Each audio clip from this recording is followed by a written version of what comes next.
Blah.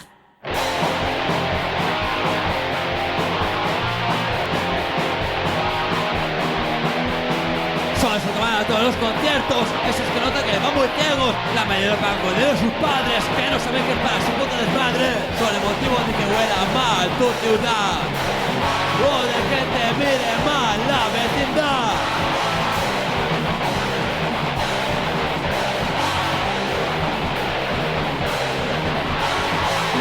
Dicen ser antifascistas, de esos solo tienen camisetas.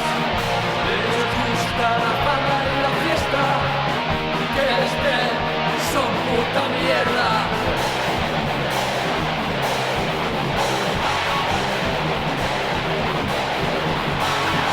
Empezaron diciendo que eran putos skis, a lo que parecen putos yonkis. Se quedaron con el no futuro en lugar de al otro mismo. Por eso morirás sin haber hecho ruido de ninguna cosa con sentido.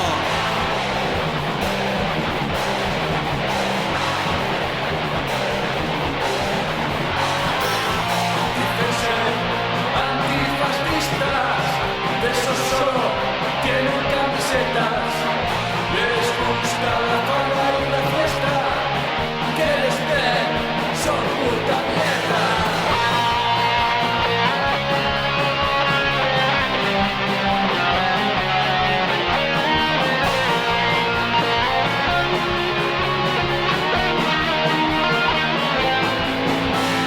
Putos costrones ensucian manifestaciones cuando les pega el bajón. Sus cuerpos inundan el callejón.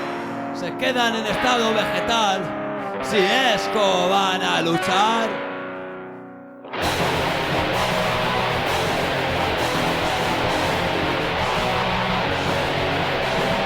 Visten igual que tú, también escuchan punk.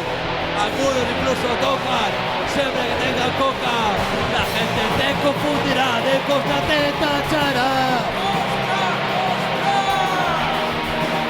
Hostia puta, empieza a actuar con combates a la machacar.